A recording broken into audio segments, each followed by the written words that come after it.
Hello, everyone, and welcome to another episode of Monkey Business Webinar. We are here today with David Henzel to talk to you about a subject that's very important and very relevant in those times, and it is how to build a culture that allows you to dive through these special circumstances we are living, and how to make sure that you can grow while having a remote culture. Yeah. So David is actually a serial entrepreneur and he is CEO at UpCoach, and he actually scaled so many companies by one simple strategy, putting people first. And today we're going to discuss how actually you can do it within your SaaS as well. So welcome with us, Awesome. Thank you for having me. Thank you for being here. And can you maybe give our audience a little background of who you are? How did you start, and how did you actually get into the mindset of starting those businesses? Originally, I was kind of a misfit. I didn't really fit into the school system. I was kind of lost at some point. I went to 14 different schools, got kicked out of a lot of them, and didn't really know what to do with myself. And at some point, a friend of mine came to me and said, like, hey, you're good with computers. How about we start a business together? And this was like, finding the light at the end of the tunnel. Like, entrepreneurship was my thing. And, I've never worked anywhere. I always did my own thing. And originally from Germany, had a few startups there, and an e-commerce company which I sold in early 2000s, which gave me the money to get my investor visa to move to Los Angeles, because I always wanted to move to the States because the startup ecosystem was like very vibrant back then. In Germany, there was like nothing going on, so I was drawn to the US. And I had a business there which I co-founded, which is Max CDN, a content delivery network, which we sold 4 or 5 years ago or so. Had a really nice exit, and then we moved back to Europe. My wife wanted to go back to Germany. I couldn't go back to German weather, so we ended up in the south of Turkey. And we're very happy here. And now I have a portfolio of businesses. UpCoach, you already mentioned it. It's a platform for coaches, a SaaS. Then I have a few outsourcing companies as well. TaskDrive, we do lead research if you're doing cold outreach. And L2V Plus, we do outsourced customer experience, so live chat agents, support agents, failed payment recovery, event card for e-commerce and SaaS businesses, and Shortlist, the marketing agency, and a few others. Don't want to, maybe this comes up throughout the interview, but not to bore everybody. So yeah, that's what I'm doing, and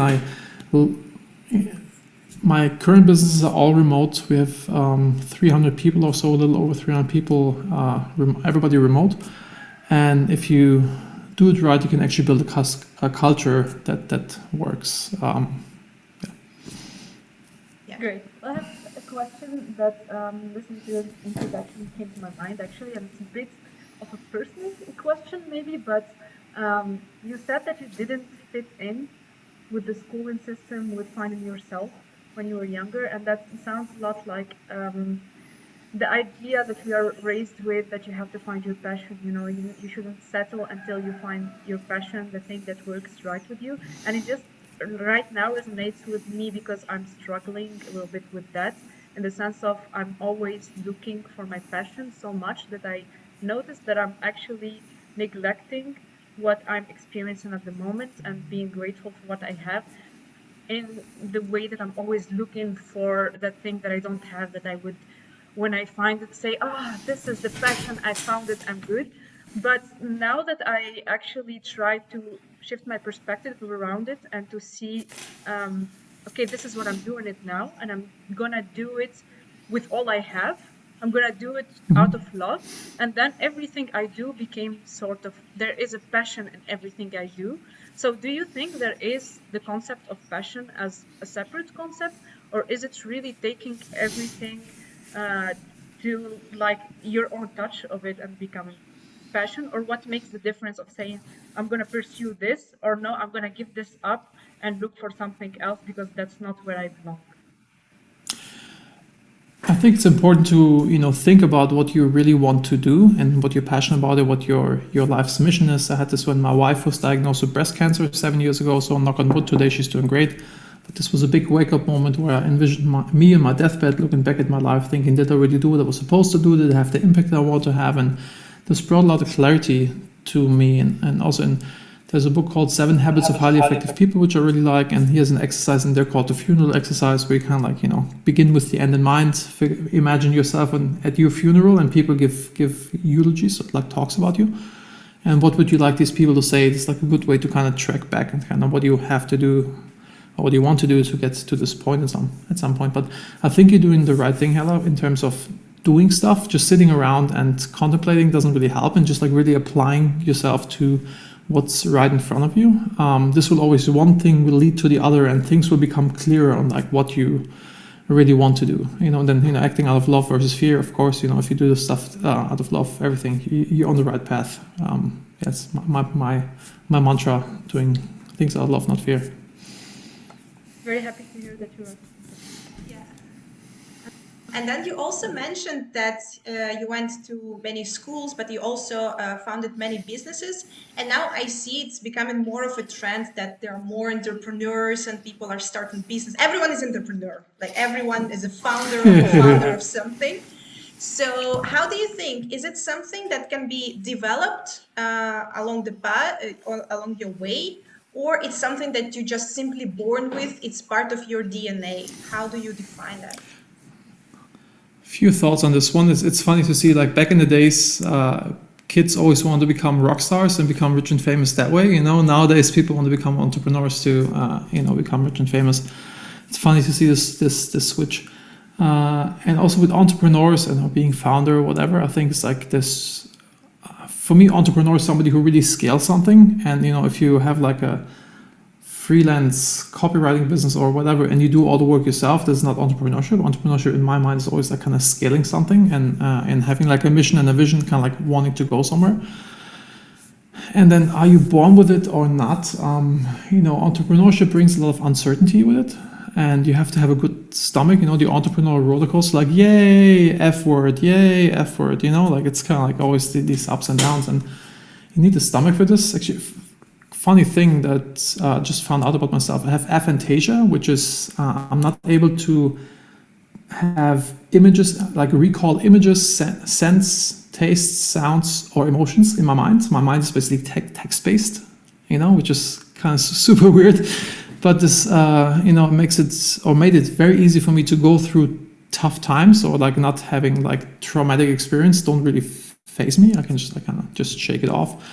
So I think if you want to be, ride the entrepreneurial train, it's good when you have the stomach for it, because it, is a lot of uncertainty and there's a lot of ups and downs. But,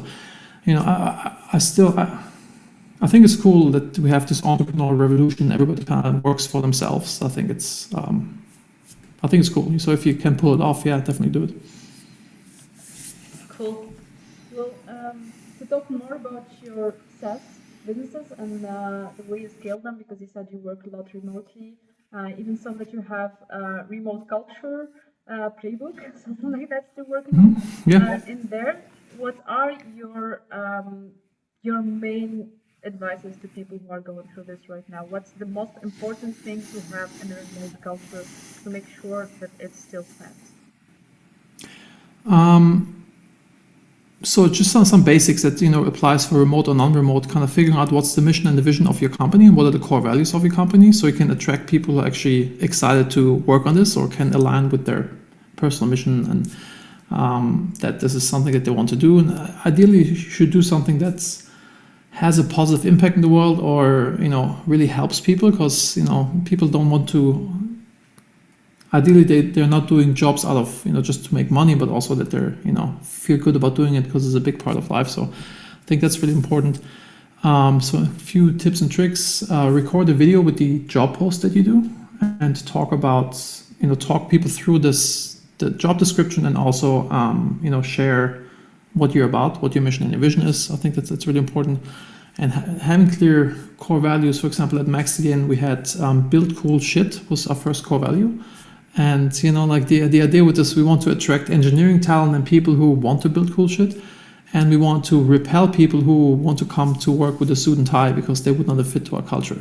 So they can kind of have like these filter elements to filter people out. And we have people sign the core values at the end of the contract. the last page of our contract is our core values, and have the initial next to each core value. And the idea is like, if you're not living up to those, then you have no place here, and we'll let you go. And then really hammering core values into people's heads. For example, we do a core value call where we walk people, like everybody who was hired this month, we walk them through our mission, vision, values, why we exist, what are our 3 uniques, etc. So people really understand this. And we tell them stories about our core values, how we had situations in the business where people lived up to our core values, and kind of like, how can you actually show the core values. Then giving people shout outs. We do monthly town hall meetings where everybody from the company comes together, and department heads give updates, and we give shout outs to people like, hey, this person did XYZ, which was in line with our core values because he treated our customer, he did this or that. So wherever you find the opportunity, explain your decisions with the filter system, which is your core values, your mission, vision of the business. And yeah, I think, let's leave it at this. We don't have that much time, but yeah, I could like nerd out. Cheers for Peers is another cool thing. We have like a Cheers for Peers channel where we're in Slack or in whatever tool we're using in different businesses, where you can give shout outs to your peers, if they do something in line with the core values, it's another thingy. So it's really pushing the core values to any extent you can.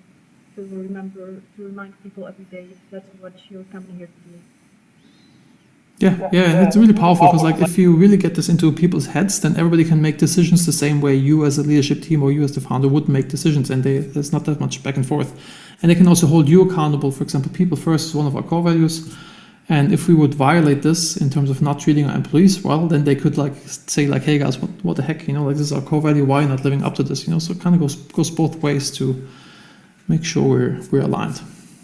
And how did you at first, when choosing the team you're going to work with, what's like the thing you look for in a person? What's the thing that makes that click of, okay, you're part of my team? Yeah, like there is the buzzword of right people on the bus that now is in every book and stuff. How do you know the person is right? I mean, one is gut feeling. If I vibe with the person, if I see they're actually really passionate about what we're about to do here. And I also look for, it's a Buddhist teaching or Buddhist saying, like, how you do one thing is how you do everything. So I'm kind of looking into like, how people, treat the way they're, one example at Zappos, when they hire somebody new, a new executive, they pick him up from the airport, bring him to the Zappos building, and then he kind of talks to the team and talks to everybody. And then at the end, when the driver brings it back to the airport, and then they ask everybody, would you hire them, from the team and the managers, etc. Is he a good fit? And then they also ask the driver, how did this guy treat the driver? And if he was a dick with the driver, then they're not hiring him. And so if somebody's the little things make a difference. If you're sloppy in this area of your life, you'll be also sloppy in that area of your life, and so this, like, or if you have, if you lie here, you're gonna lie there, or if you have, if you drink too much, if you take too many drugs, if you're whatever, there's, if I see imbalance in people, then, I think that's not a good fit. It's a bit like if you want to understand which kind of person you have in front of you, see how they treat a waiter. Yeah, that's true. I was thinking about the same. Yeah, so it's just like you see how they behave with the persona, and if they are not treating them correctly, or it makes you irritated inside, you will feel that, okay, that's maybe in general person is not really aligned with what I have in mind for the right teammate. Another thing is like, depending on the stage of the business, when you're a startup, you're more like a speedboat, and when you're a big corporate, you're like more of like a tanker. You cannot really move that fast. And I don't know where this is coming from, but I read this somewhere, and it makes so much sense in my head. In a startup, you have 3 types of people. You have like guerrilla warfare, or like special ops people. These are good for like early stages of startup. They can thrive in chaos. They're okay if like things are not super aligned. Then when you're a little larger, you need like military people. It's still war, but they have like structure. If they do something, they have to report to their boss, etc. If they kind of stick to stuff. And then when you're even larger, you have it's police state, and police does not think outside the box. They just follow SOPs, etc. So kind of like figuring out like which bucket do these people fall in, and which stage are you currently at your business? We hired with MaxCDN, we hired somebody who built Yahoo's CDN, and he would have been like the perfect person, like on paper. And he started, but he could not vibe with our crazy startup environment that we had back then, because he's used to large company structure, so that's something to also keep in mind. Makes so much sense. Yeah. Oh, and another thing is I always ask people when I hire them, what are the last 3 books that, what are the 3 books that had the biggest impact in your life? And what's the last book that you've read? Because I'm a book nerd, I want to get good book recommendations, and I also only want to hire people who are in a growth mindset, who always continuously improve and want to learn, because like that's a requirement when you're in a fast-growing startup. If you're not down to just like continuously grow, reinvent yourself, etc., then the business will outgrow you, which is For sure. Can I ask you the same question? What is the book that influenced you the most? Sure. There's in terms of business, it's probably Traction. Get a Grip in Your Business by Gino Wickman. It teaches you the EOS, the Entrepreneurial Operating System. And on the personal side, it's probably Outwitting the Devil by Napoleon Hill. He's best known for Think. Yeah. But also just like all his teaching.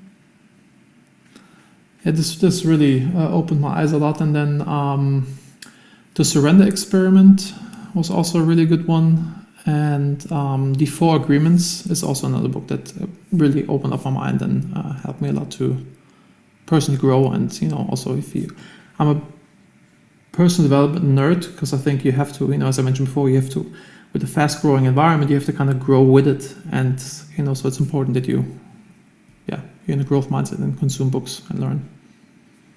Can I ask you something? I always hear that entrepreneurs, they say if you're going to choose the entrepreneurial part, it's going to be 90% of your life is your entrepreneurship. So you're really going to have to dedicate most of your time in there. Do you feel that is it first true for you, because you've started so many startups? How do you find time for all of that? Does it consume all your time? Do you sleep? Is it worth it? I don't sleep a lot, actually. I sleep very little.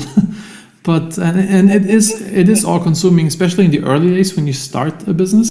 You just have to kind of really push. But at some point as a founder, you just have to kind of make the right decisions. And I think this is like more of it versus like let's say we 3 start something, and let's say our business is rolling a giant boulder up the hill. In the beginning, it makes a lot of difference if I push the boulder as well. But once we have like 20 people pushing, it makes more sense that I'm in front of it and kind of figure out like which hill do we roll this thing up, or is there something in front of it that could block it, etc.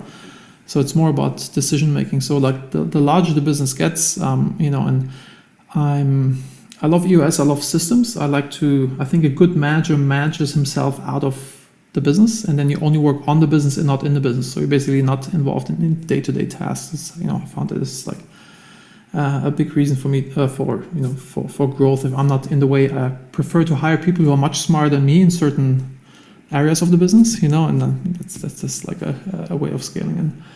And in terms of work-life integration, I live by my calendar. Everything is blocked out. So all the work stuff, of course, but also my yoga and meditation, my personal trainer who comes over, like working out times or family times, like all these things are blocked out. Like everything is like in the calendar. And if you have these times dedicated to, spending time with your family or spending time with yourself or kind of growing yourself, then, I think that's, otherwise the business will always consume everything, because it's very hungry. There's always like, work never stops. And so, yeah. Sorry, I have just one other question that came to my mind.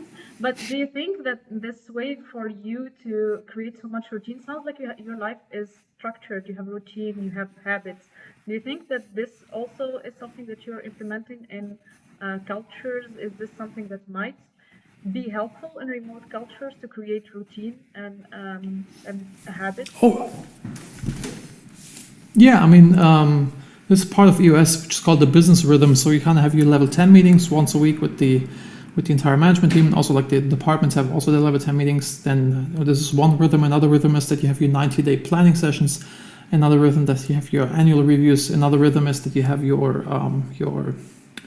town hall meetings or our town hall meetings. So everything's kind of like, I have a business rhythm document where all the recurring things are kind of listed out. So it's kind of everything is like, the drumbeat that leads you. And I'm a big believer, or like, habits or rhythms, like for example, to review the KPI sheets or to do the planning. And I'm a big believer that habits determine everything in your life. If you're rich or poor, happy or unhappy, obese or in shape, it all boils down to which habits you cultivate. And it's the same thing in your business or in your life. If you always review customer feedback and then really implement it into the next feature release.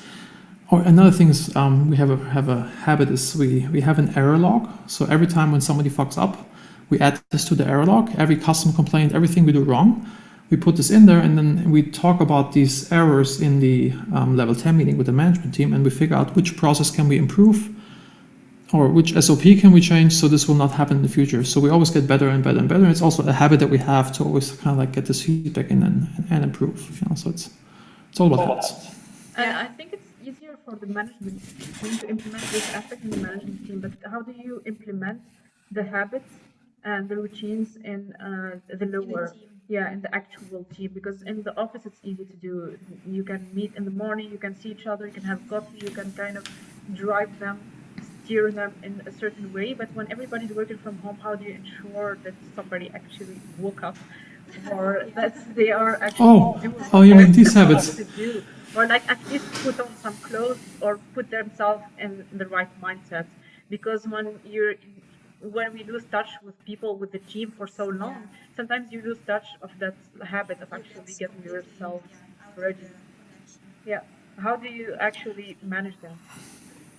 I mean, we have our stand-ups, so every morning we have a stand-up where everybody gets together, or like depending on where people are in the world, so we have a check-in there, then we have a level 10 meetings there, so like it's this meeting rhythm where we kind of see each other. And one of the businesses or two, we have Friday, which is like, on Friday, everybody kind of comes together in like a large Zoom, which is like, people hang out together. And in terms of being on your personal A game and cultivating your habits, I have a course called Managing Happiness, which is, helps people to be on their personal A games, like figuring out your goals, your personal mission, your personal vision, your core values, and the habits that you need to achieve these goals. And, we have this, which is an UpCoach now. This first Managing Happiness led to building UpCoach. We have this coaching platform where we have like, for example, a group habit tracker, so you can see how, everybody else who's in your group is tracking the habits, and then, it just gives it visibility and holds people accountable. Another question that came to my mind was also, so you have so much experience being an entrepreneur, I'm sure you also made mistakes. I hope you did mistakes. I hope you made mistakes, please. And also, what are the main misconceptions entrepreneurs or founders can actually have towards building the culture, or what are the most common mistakes you see that actually happens? The biggest mess up we had in terms was with Max CDN, where we grew very rapidly, but we did not have a clear defined mission, vision, values in the business, and we ended up running to 10 different directions. We hired we hired a lot of people, and we did not tell them what we're about, what we're doing here, and what our clear goal was. And so we had our new head of sales ran after enterprise customers, even though this was not really our target audience, which also completely screwed up our the features that we built. Our new head of engineering built this crazy data analytics engine on top of MaxCDN, which was cool, but only for 5% of our customers. So we basically started running into 10 different directions, nothing worked anymore, and then kind of making this realization and implementing this. And then I saw like how much impact this actually has. Before I thought like, mission, vision, values is something stupid you put in a PowerPoint presentation if you want to raise money, and then you bury it somewhere on your website and you never look at it again. But it's actually like one of the best management tools that you can use in your business. And is there like any KPIs that you can track? Because culture, it's such a fluffy term. You cannot actually, it's not tangible, right? So you cannot say, compare it like sales, you have an ARR or the... Of course. How do you understand that the culture is going in the right direction, or what you actually track? How do you feel it? I think NPS is a good thing for customers, Net Promoter Score, where you ask them from 0 to 10, how would you recommend us to a family member or friend? And you can do the same thing it's called eNPS, entrepreneur, employee Net Promoter Score. How likely would they recommend a friend to work here? You can kind of like do these surveys like on a quarterly basis, and then you kind of like see, You do it in the beginning, like after the onboarding process, which also will tell you like how happy are they with the onboarding process, and this is stuff that we can improve there. And then, yeah, a few times throughout the year, this gives, keeps the finger on the pulse on how happy people are. And also, I don't know if you have a hard stop, but a couple of more questions, if you don't mind. How do you actually feel the switch, maybe in your employees or in the way you build your management, that it starts acting out of love rather than acting out of fear? Because you cannot actually check every employee, because I believe you have such a large base of employees, so you cannot really micromanage that. How do you see, or how do you feel that people mainly act out of love? Is it also NPS and ENPS, or is there something else? No, I think it's like, first of all, how I get this into people's heads, it's one of our core values. So, so I talk about it a lot. So I guess people, understand this. And, if somebody, for example, gives me an Excel spreadsheet and, one column should be dollars and it's not. So he basically like did not put in, did not cross all the T's and dot the I's, then I can tell that he or she did this not out of love, kind of like hush hush, so I can kind of go back like, hey, because how you do one thing is how you do everything. It's like another thingy. Or another example, my assistant, when we grew very fast at MaxCDN, and we had communication problems internally, I asked her to send out a company-wide newsletter internal based on what each department head is working on. And every time she gave me the draft, I had to correct a lot of things because it was never good. So I sat her down and said like, hey, you're doing this out of fear and not love. And she looked at me like, what the heck do you want from me? And I told her that if she do it out of love, she'd really understand what each department head has to say, even what a CTO has to say. She was not super technical, but she would compile this in a newsletter that everybody gets the most information, benefit, and even enjoys reading it. Then she would do it out of love, versus she only did it out of fear because, the motivation was, David said this has to go out at 4 p.m. on Mondays. This was like her motivation. And you can kind of like see, this example maybe gives you an idea, like to see if people really, enjoy doing the things, or like put love and passion into it. If like people say like, oh yeah, I'm going to try. It's like another indicator out of fear. If you trying is the most inefficient way not to do something. If you try something, I'll try to lose weight, I'll try to quit smoking. Like, either freaking do it or don't. If you're trying, then you're scared of doing it. So that's like words from an NLP standpoint, neuro-linguistic programming. So try is one thing, or we must do this, or we have to do this.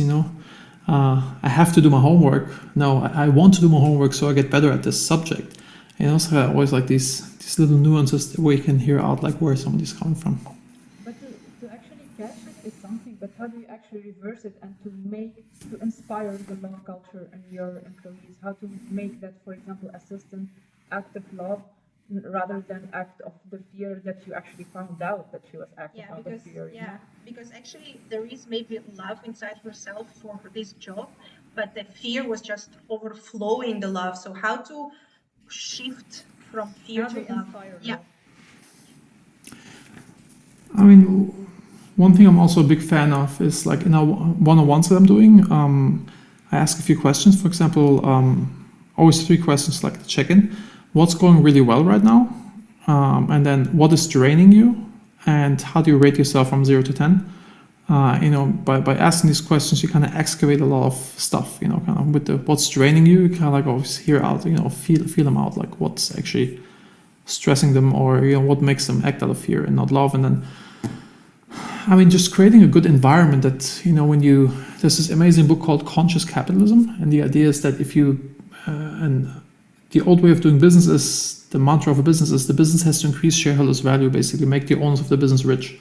And the new way or the conscious way of thinking about business is the business has to take care of all stakeholders, meaning suppliers, customers, employees, society, the planet, environment, etc. And if you have, if you have this mindset, then you'll always do good by everybody. And if somebody works in a business like this, then they feel good about what they're doing. The service that they provide is actually helping the customer and improves their lives. And also empower people that they can make change and impact stuff, and they're not just a small cog in the machine that cannot change anything. So I think it has a lot to do with like how do you set up the entire culture that makes it much easier for people to act out of love versus acting out of fear.